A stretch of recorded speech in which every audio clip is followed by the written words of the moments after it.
Creating a garden for all seasons requires a bit of planning and choosing the right plants. But ensuring colour and interest right through the winter can pose a challenge. Although deciduous plants have lost their leaves, there are plenty of evergreens providing winter foliage interest, including Euphorbia Ascot Rainbow that I have in some of my winter patio pot arrangements. Then there are striking colourful stems from dogwoods like the orangey yellow Cornus Winter Beauty or the shining red stems of Cornus sibirica. And for interesting bark, choose trees such as the Tibetan cherry, Prunus cerula, that really comes into its own during winter with shiny red bark that looks like it's been freshly polished. Then there are flowers, such as the evergreen Mahonia Winter Sun, with its bright golden spikes of flowers that will cheer you up on a cold winter day, reliable shrubs like Viburnum Eve Price, and the unusual catkin-like flowers of Garrya elliptica James Roof. Or how about Daphne Jacqueline Postil, an upright evergreen shrub with fragrant pink flowers that open in the depths of winter. I've even seen bumblebees visiting its open blooms in January. But in this video I'm focusing on some of the plants you can choose that produce fruits and berries through autumn that can last well into winter. That's provided the hungry birds don't devour them first. These hardy shrubs or small trees grow well in many gardens and require very little care to produce reliable crops of colourful berries. First off, the boxberry or Gaultheria mucronata. It's a reasonably compact evergreen shrub when young, and its female varieties carry these gorgeous berries that sparkle like jewels. Some garden centres do sometimes call it by its old name of Panetia, but it's the same thing. Another of its common names is the prickly heath, as its leaves, carried on long wiry stems, have got sharp points on them, rather like holly. I have noticed that when you buy small berrying plants in garden centres in autumn, most of these long leafy stems have been pruned off before going on sale, making the plants more compact and attractive to sell, but the new shoots will start growing out in the spring. As I say, you usually find these compact plants on sale in the autumn, covered in berries that can be red, crimson, pink, purple or pure white. And these are ideal for patio pots and hanging baskets, where they can be planted alongside other winter interest shrubs and bedding plants like pansies and violas. Gaultheria is a tough evergreen shrub that loves a moist, peaty soil.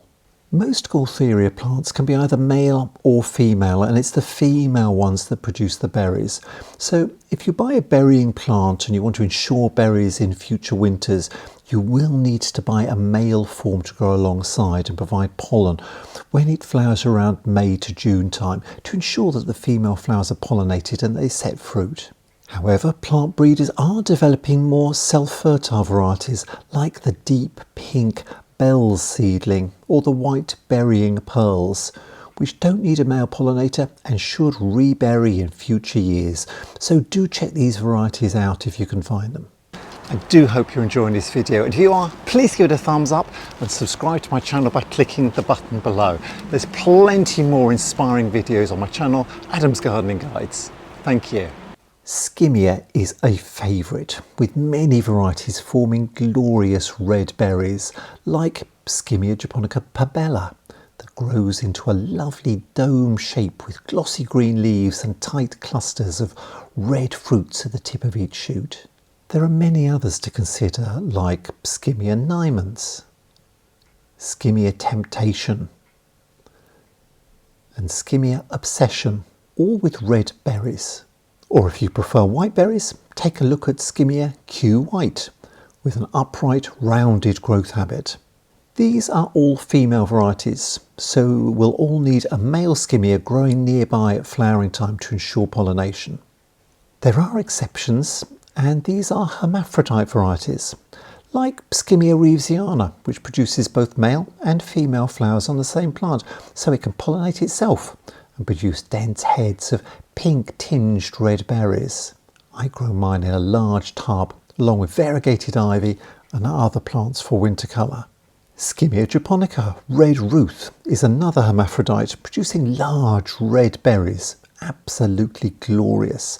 And there are several other berrying Skimmia too, so do check out which varieties are available near you. But while some winter Skimmia carry berries, there are some flowering varieties too, and these are the male varieties like Skimmia japonica rubella, which carries these heads of red flower buds right through winter, which open up in spring. White Globe delivers on the promise in its name with these bold circular heads of white flower buds. And small compact plants are perfect for winter pots and baskets. I've planted one in a large hanging basket, combining it with a pink berrying Gaultheria and a heuchera called Indian Summer with deep purple foliage. Lovely combination that will provide colour and interest right through winter. Kew Green is another popular male form whose winter buds will fully open around about March time, providing some welcome nectar for those early flying bees and insects too. While Magic Merlot has flowers and variegated foliage too, with a cream edge around its green leaves. Firethorn or Pyracantha is an evergreen shrub that's ideal for training up a wall or a fence, perhaps combined with ivy or other shrubs and climbers.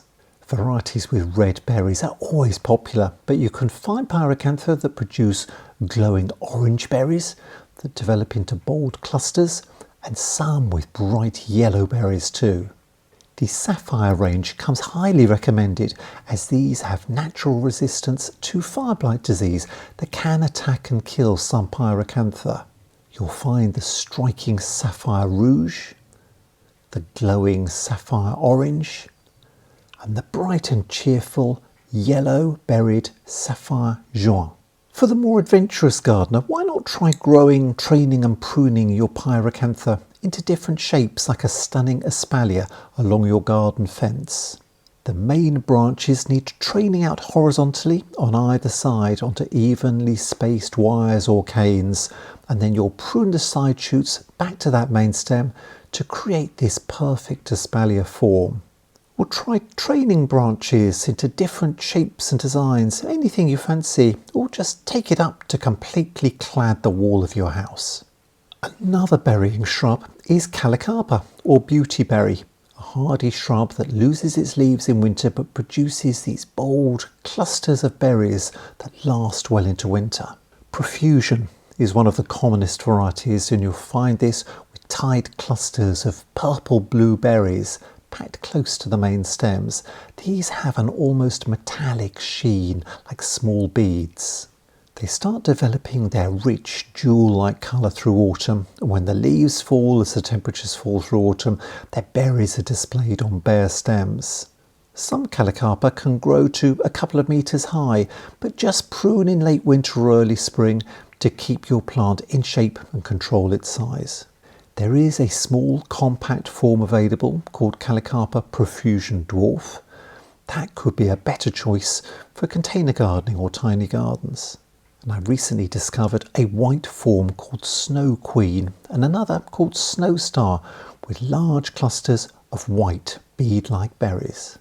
There aren't many hardy perennials that produce colourful seed heads, but Iris foetidissima is one, with the unfortunate common name of the stinking iris due to the smell of its crushed leaves. But don't let that put you off.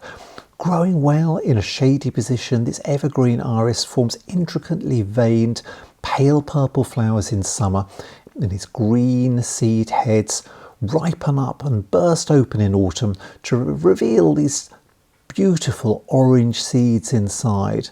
Birds will eat some of them, spread them around, and they'll self-seed around your garden to produce more plants, so do be warned. This rhizomatous iris can be invasive if it likes the situation it's planted in.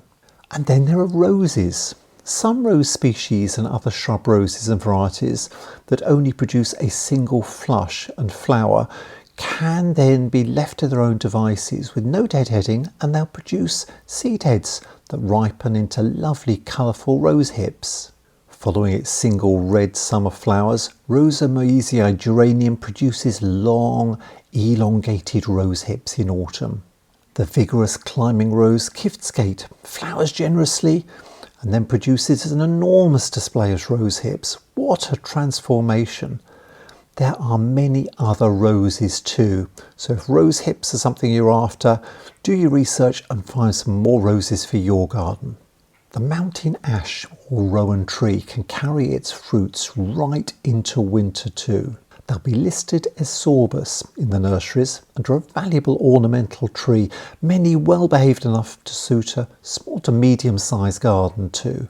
They produce colourful flowers earlier in the year, a lovely canopy of leaves through summer, good autumn colour as their leaves change colour and fall, and magnificent berries that colour up through autumn and can be carried well into winter. There are lots of lovely varieties of Sorbus trees to choose from. So if you've got space for a tree, do some research to choose one to suit the site and space you have got. Joseph Rock carries yellow fruits and forms a lovely small tree. Shearwater seedling is one of the best for red berries, and its tall, narrow shape helps it fit into small spaces. And Sorbus cashmeriana is a lovely open tree that produces pure white berries that last well into winter. A really good choice for small gardens. There are lots of others too, so if you grow favourites of any of the plants I've mentioned, please do recommend them to other viewers by adding a comment below. Thank you. Crab apples like Red Sentinel are another wonderful ornamental garden tree that produces glossy, deep red fruits that can last well into winter. This is my neighbour's tree, so I get to enjoy it every day through the year. Of course, they could pick some of the fruits to make crabapple jelly or another tasty dish, but like most people, they leave the fruits for wildlife to enjoy. And the hungry blackbirds and pigeons that fly off when I walk past are testament to this tree's value to my local bird population. Its red crab apples catch the winter sunlight, but this tree looks magnificent in springtime around April when it's transformed by its display of blossom, pink in bud, pure white when it opens, and the bees really enjoy them as much as I do. Golden Hornet is another crabapple with white blossom flushed with pink in April that develop into large crops of golden yellow fruits carried on an upright compact tree. And crabapples are self-fertile too, so you only need a single tree to enjoy fabulous crops of autumn fruits. For Christmas cheer, it has to be holly. Berries can be brilliant red, perfect for seasonal Christmas decorations, or look for varieties in gold and other shades for something a bit different but equally festive. And if you are growing holly to cut a few twigs and sprigs covered in berries to bring indoors, it could be worth covering a stem or two with fleece or netting during the autumn to keep the birds away so you can enjoy the berries for yourself. Otherwise, just leave them for your local wildlife to feed on. Holly's Latin name is Ilex, and while some varieties have deep green leaves, others are variegated, like this Ilex argentea marginata, with its broad cream edge to its spiky leaf. And holly is a versatile shrub too, so it can be grown up to form dense evergreen hedges, or clipped and pruned into striking topiary shapes and balls. Why not layer on some extra colour through summer too? I use a large holly bush in my garden as a living plant support for training my beautiful Clematis Viticella Etoile rose up. The clematis is planted in the shade at the base of the holly, and it clings as it grows with a little helping hand from me, layering on a beautiful flowering display of dainty nodding pink clematis blooms through summer and into autumn. And my last recommendation for autumn and winter berries is Cotoneaster, another hardy shrub with many evergreen varieties to choose from. Some varieties can be planted to form low hedges that will be covered with red berries through autumn into winter.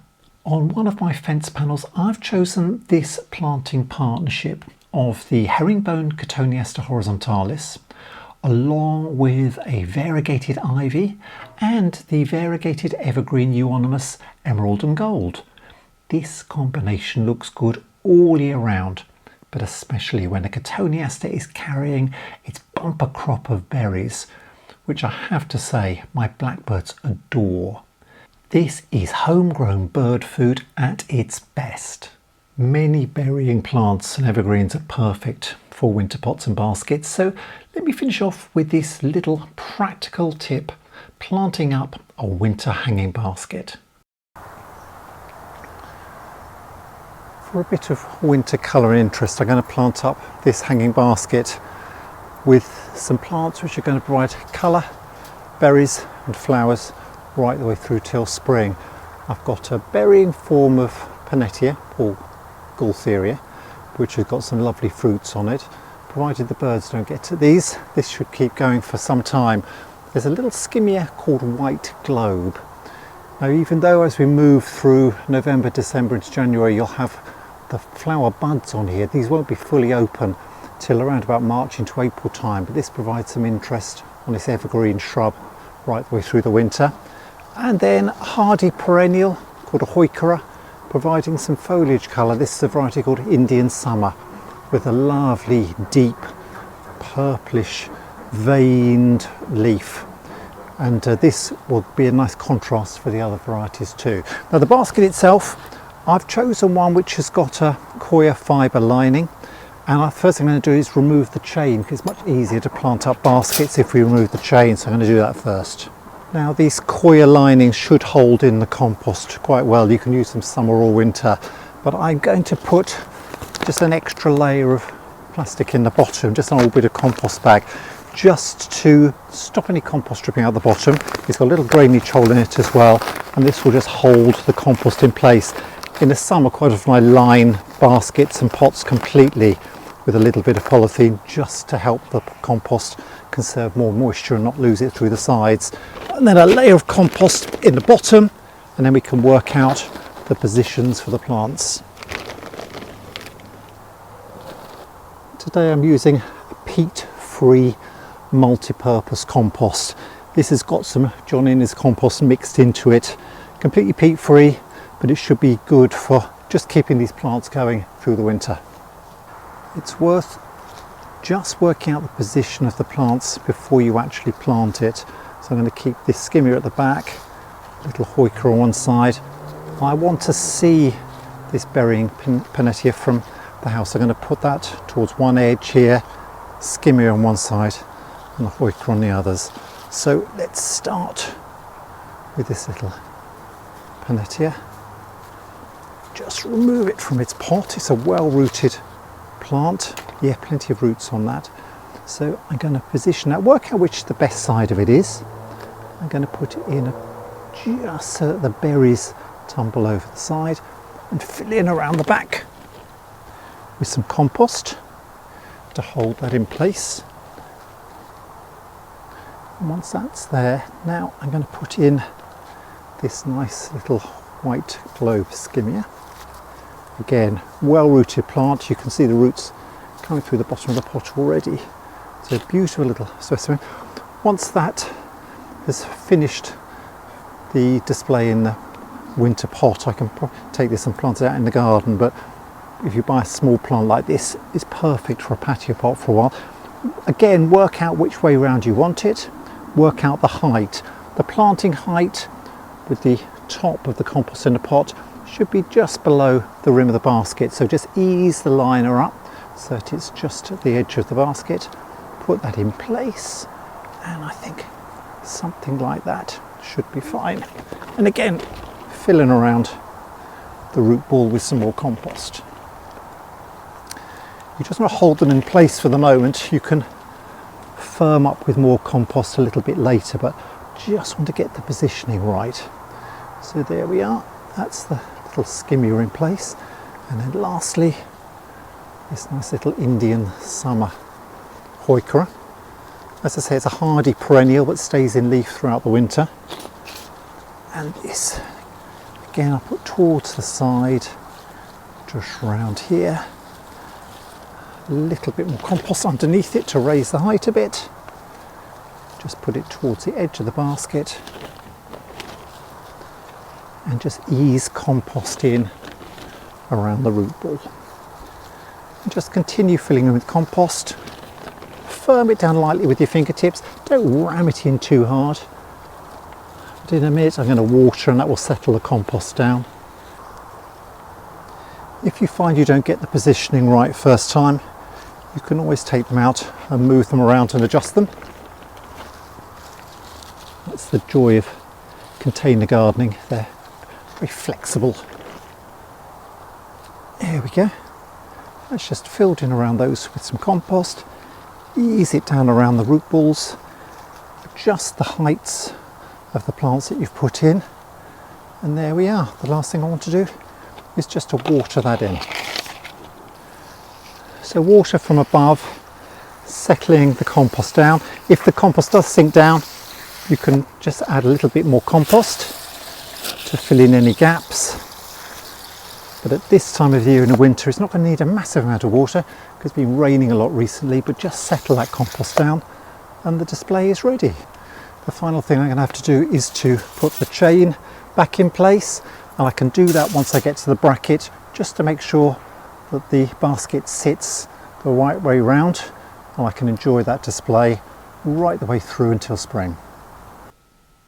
So there you have it, a few suggestions on plants to choose with fruits and berries to brighten any winter garden. I hope it's given you a few ideas, and if it has, I'd be delighted if you could give this video a thumbs up and subscribe to my channel. Thank you. If you have any other plants I haven't suggested or recommendations you'd like to make, please do drop me a message in the comments below, and also let me know what topics you'd like me to cover in future videos. That's all for now. Happy gardening!